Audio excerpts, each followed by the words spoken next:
Welcome to Growing Younger podcast, where we guide you through your journey of reaching your fitness goals after 40.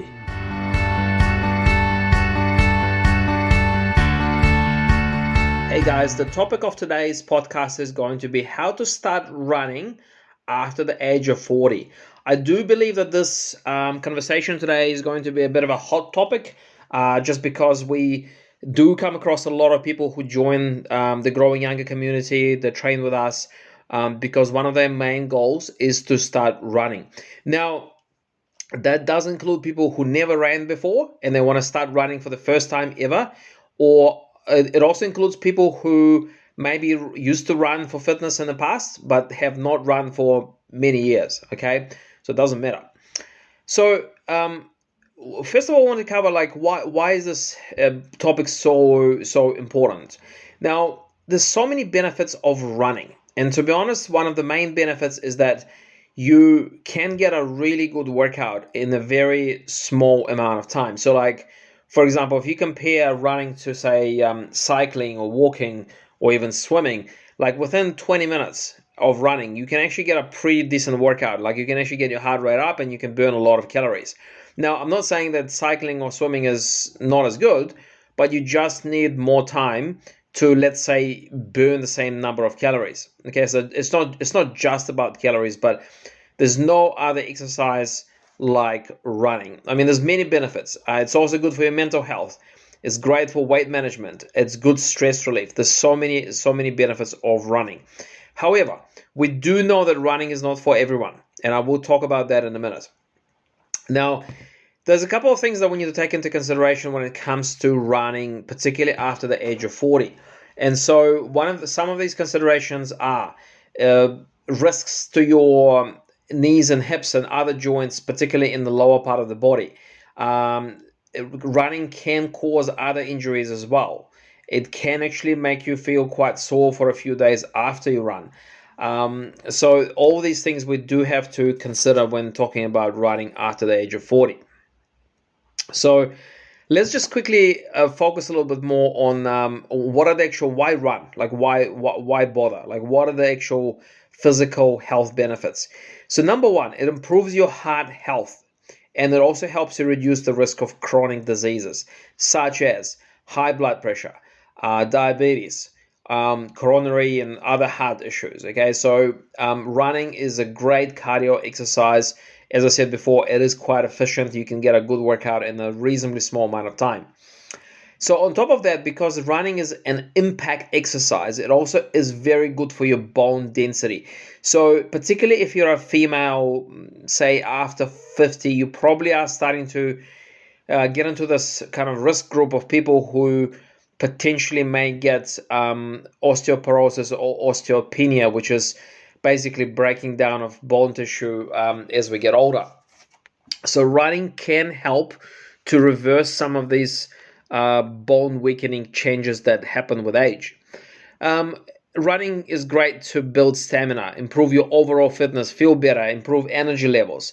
So all these things can be accomplished by running. Now, on top of that, you've also got the mental health benefits. So stress relief helps for anxiety. Look, from my own experience, if I had a stressful day at work, if I go for like half an hour, 40-minute run in the evening, it just kind of almost makes you forget about, things. So it just makes you relax a little bit mentally. And I use that strategy to help me distress and stop overthinking things. Now, when it comes to running after the age of 40, you got to remember, you can adjust your running to whatever level of fitness you are at right now. Okay, this is the good thing about running. Is like you can start slow. You can start on a flat surface. You can even start running, slightly downhill. Okay, if you're really struggling with your fitness. So the good thing is that you can customize it to whatever your current physical level, fitness level is. Now, the second part of this conversation is going to be about safety. Okay? How do you start running without causing any injury or causing any health issues? Okay, so first of all, I want to say, very important, it's definitely a good idea, especially if you do have any pre-existing health conditions. it's definitely a must to consult with your doctor. Okay, before you start running, go and check with your doctor that it's okay for you to start running. Okay, what I'm talking about in this podcast is not a personalized advice, so I don't know your personal circumstances, your health conditions. So just check with your doctor that it's okay for you to start running. But in most cases, the doctor will be happy for you to start running. So the first consideration when it comes to safety is going to be running shoes. And this is probably one of the most common pitfalls that I see with people who get ankle, knee injuries from running. Okay, so people quite often I see, like even driving past, I can see people running in like Skechers and casual shoes, which is a big no-no. The good thing about starting to run these days is that there's so much science that goes into building good running shoes that, if you get a good running shoe, you can actually avoid a lot of issues that people were facing, 30, 40 years ago. Okay. So picking the right shoe is very, very important. Now, the best place to go and get this done would be the specialized sports shoe places. Now, if you are in New Zealand, some of them are Shoe Science, Shoe Clinic, Athlete's Foot. When you go and see these guys, like just insist on getting tested. Okay, so they have pressure plates. They even have, some of them have this video equipment. They make you walk. They make you run. They analyze your walking and running pattern, and then they'll recommend the right type of shoe for your foot positioning. Okay, so everyone's got different feet. So some people pronate, some people supinate. So these guys will be able to help you, and they'll say, okay, for your foot, for your feet, for your style of running, this is the correct shoe model. Okay, so I can't stress enough that this is very important to get the right running shoe before you start running. Now, if you're new to running and if your fitness level is not that amazing, what a lot of people do is they, rather than starting to run and aim to run for like 10 or 20 minutes non-stop, try and jog slowly for 1 minute, then walk for 2 minutes, and then again repeat it again. 1 minute of 1 minute of jogging, then followed by 2 minutes of walking, and you just keep repeating it for pretty much whatever you're aiming for. So you can do it for 15 minutes, you can do it for 20 minutes. The thing about running is that if you're quite new, it really affects your breathing, and then you're probably not going to last very long. Okay, so you might get frustrated. So doing kind of interval training like that, so walking and running, it actually helps you build a bit of stamina, a bit of fitness. And don't worry, a few weeks, maybe a couple of months down the track, you'll be able to jog non-stop. Okay, so this is a really easy way of getting into running. Okay, now as you get better, you can obviously increase the jogging time and decrease the walking. So for example, after a couple of weeks, you can start running for 1.5 minutes and then walking for 1.5 minutes, and after that you can go 2 minutes running to 1 minute walking, and so on, and eventually you'll be able to run continuously. Okay. The other thing about keeping it safe is try and focus on consistency. Like if you're new to running, you don't know what your running capacity is. You don't know how fast you can go, what distance you can cover. Okay, so rather than saying I want to run 5K straight away, just focus on training for running, like say 3-4 times a week. Okay, whatever it is for you. Just make sure it's consistent. Don't worry if one day you can't run the mileage that you plan to run. Okay, as long as you're training consistently, that is the key. That's the most, pretty much with anything when it comes to training, consistency beats intensity any day. Now, next thing I want to mention as well, and this also kind of comes under the safety of running too, is that you need to, especially in the winter months when it's colder, it's very important to get a proper warm-up. Okay, so warm-up, it could mean just doing some dynamic stretching. Okay, so dynamic stretching means you're not holding the stretch, you are moving through the stretch. Okay, so for example, you could do leg swings back and forward, you could do side leg swings to the side and back together. Okay, so those are the examples of dynamic stretches. Now, static stretches, on the other hand, are best done after the runs. Okay, so don't do static stretches before the runs. So static stretches is when you hold the stretch. Okay, so for 20 to 30 seconds, you hold the same stretch. So these are better done after your runs. Okay, and they help with the recovery. Okay, they also help you become more subtle, more flexible. All right, so that's in terms of warming up and cooling down, recovering. Okay, another strategy that I have found in the past, and I have read this, there's some scientific studies about this too, is that if you, after your first few runs, you may get a bit sore. Okay, and that's okay if it's just a general muscle ache. Okay, so if you're trying to prevent this or minimize this muscle ache after running, a good strategy would be to go and do some what's called hydrotherapy, okay, which essentially is getting into the swimming pool and just walking in the water. So you would do it within 24 hours after you run, okay. So you don't have to. It doesn't have to be long. Could just be 15 minutes, 20 minutes, spending in the swimming pool. You don't have to swim. You could just walk inside the swimming pool. It just helps your muscles recover, and you will get less pain after your runs. Another thing to mention as well is recovery days. Okay, very important, especially as we get older. Your recovery days are becoming increasingly important. But just remember, running does pose a high risk of injury, and having recovery days will significantly minimize your risk of injury and re-injury. Okay, so have at least when you're starting, have at least 1 to 2 days in between your runs where you don't run. Okay, you can do other types of training. You can do strength training, or you can do maybe a bit of cycling, but don't run every day, especially when you start. Another one is, this one is pretty straightforward and obvious. Make sure, when you're running, you're going to be sweating a lot. Okay, so your body is going to be getting rid of a lot of fluid.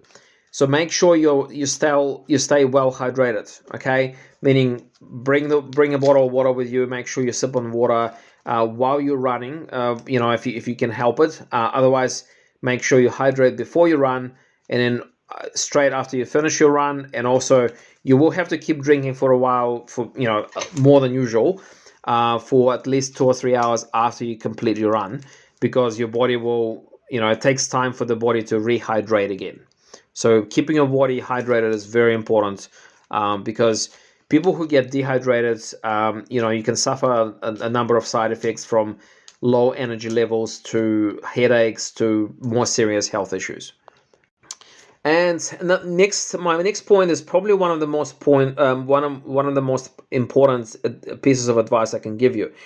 So, being a physio over the years, I have seen a lot of runners who are, they're sort of mad about running. They do marathons. Some of them do triathlons. So they're super, super fit. Okay. But despite the fact that they are super fit, they also have a lot of injuries, and they're mostly from running. Okay. So I can say with quite a bit of confidence is that a lot of these injuries could have been prevented if they did more strength training. I think there's a general trend that people who get into cardio exercises, particularly running, they kind of don't do enough strength training. They don't particularly, and again, you might be different, but like the majority, they don't particularly like gyms. They don't like strength training in general. And this is a bit of a problem, because if your muscles are weak, it affects your alignment. It affects the way, particularly how your legs are positioned when you run, and it can put you at risk of injury. Okay, so particularly when it comes to thigh strength, so around your kind of between your knee and your hip, and also your glutes around your hip. So those areas are particularly important to maintain strength. So if you do nothing else, make sure you squeeze in at least a couple of sessions of strength training a week, at the very least targeting your legs. Okay, very important to prevent running injuries.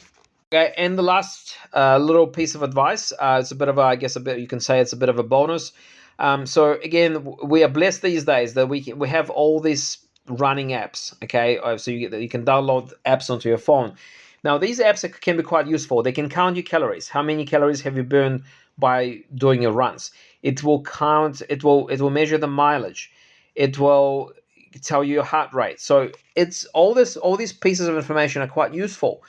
it also, when you track things, you actually tend to improve them. Okay, so it's kind of almost it becomes a bit of a competition with yourself. So like last time you might have done a 2 kilometer run, and this time you're trying to do a bit more, so you do 2.5. So when you measure things, it's much easier to improve on them. Okay. And plus, it's good. Yeah, just overall, just good to track your progress. You might find that your heart rate, it sort of doesn't jump up as high because you get fitter. Okay, so that's, if you, and the heart rate might recover quicker as well once you complete your run. So all these things are a good sign of increasing fitness. And also, like, back in the old days, I remember when I was running, I was trying to figure out what, if I go around the block a few times, what is the actual mileage, and I had to approximate. But these days, there are many apps that you can use. It's GPS tracked, so you know exactly how many meters, how many kilometers you have run. So you can keep track of things a lot better these days. Okay, so hopefully I have brought some new ideas, new tips to you. So overall, if we were to put a bit of a summary, so running after 40 is, there's one more important thing that I didn't mention. Okay, so there's a bit of a, I guess it's a bit of a urban myth or misguided belief that a lot of people have, that running causes arthritis. Now, there's been a couple of studies done lately, and what they have actually found is that arthritis does not cause arthritis. Sorry, running does not cause arthritis unless you have a pre-existing knee injury. Okay, so this study was done specifically on knees, and they have found that you don't have an increased risk of arthritis unless you have a pre-existing significant knee injury. So let's say if you played some sport in your younger days, and you might have had like an ACL injury or meniscus, or especially if you had surgery. Now, if you do continue to run, you probably are causing more damage to the joint. Okay, but if you haven't had any major knee injuries, the chances are you probably are not going to speed up the wear and tear process in your knees, okay, or your hips. All right, so just a little bit of just try to clarify things. Now, okay, cool. So the quick summary for today's podcast. So running after 40, in most cases, is okay. And if you find that, if running is what excites you and you think that will be good, if you want to try it, then I think you should give it a go. Definitely consult with your doctor, especially if you have any pre-existing medical conditions. Look, start slow. Don't push yourself too hard, because that's when the injuries happen. So start low, find your comfort zone, and just slowly, little by little, increase the intensity. Remember, consistency is the key, okay? So don't try and set a world record straight away, okay? So if you plan to do 3 runs per week or jogs, just do that. Focus on how many times a week you do it. Don't focus on the speed or what mileage you manage to do, okay? Cool. So look, I think that pretty much completes our podcast for today. Now, if you are one of those people who wants to start running but doesn't know where to start, feel free to drop us a question. You can comment or just contact us on Facebook. So it's facebook.com/growing younger program. You can find us there, or just send an email, alex@growingyounger.co.nz. Okay. All the best for now.